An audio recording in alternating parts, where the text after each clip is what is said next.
Some stories are just too wild to be true, but this one is real. It's a tale that begins on a cold, rainy afternoon just before Thanksgiving in 1971. A man walks up to a ticket counter at Portland International Airport. He's dressed in a business suit carrying a briefcase.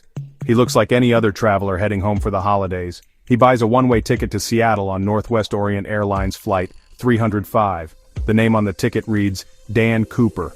No one knows it yet, but this quiet, unassuming man is about to pull off one of the most audacious heists in American history.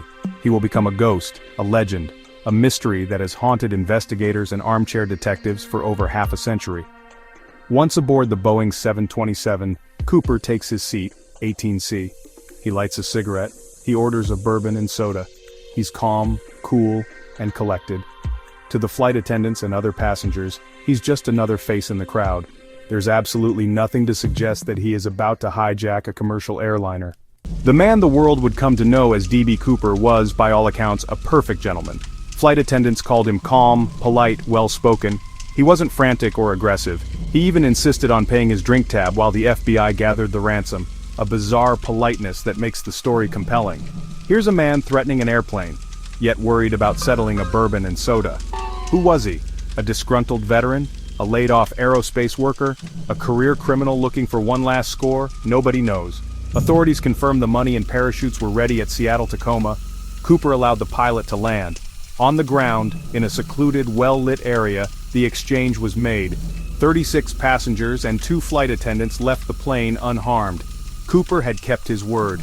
An airline employee brought the cash-filled knapsack aboard. A separate bag held the parachutes. Only the flight crew remained. The pilot, the co-pilot, the flight engineer, and 1 flight attendant. The plane was refueled. Cooper laid out his final, audacious flight plan. His instructions were unbelievably specific, showing real aviation knowledge. Fly toward Mexico City, low altitude, under 10,000 feet, slow speed, just above stall, landing gear down, wing flaps at 15 degrees, leave the aft air stair unlocked. This was his exit strategy, to jump from a commercial jet at night into a storm. As the refueled plane took off, 2 F-106 fighters scrambled to tail the 727, staying out of sight. The weather was terrible. Heavy rain, low clouds, fierce winds. After 8 p.m., between Seattle and Reno, a cockpit warning light flashed, aft air stair open. The crew called to the cabin. No answer. D.B. Cooper, with his briefcase, the ransom, and 1 parachute, was gone. He had stepped into the dark, stormy night and into history. The moment Cooper leaped from that plane, he transformed from a hijacker into a folk hero. For the FBI, the largest and most expensive manhunt in its history was just beginning. They had a massive search area, a rugged, heavily forested wilderness in southwestern Washington. The conditions were brutal. The storm that Cooper jumped into made visibility near zero. He would have landed in freezing temperatures wearing only a business suit, loafers, in some of the most unforgiving terrain in North America.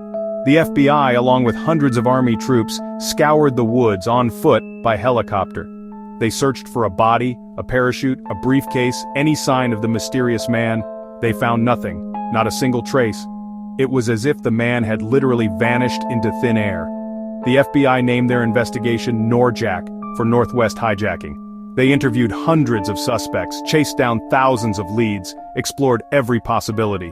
They had a composite sketch, drawn from the flight attendant's descriptions. They had fingerprints from his seat, from his tie clip, which he'd left behind. But none of the prints matched anyone in their databases.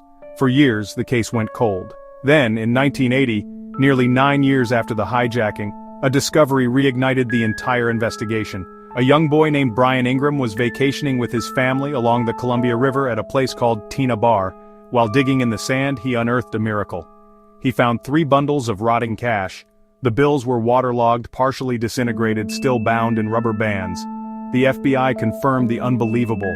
The serial numbers matched the ransom money given to D.B. Cooper.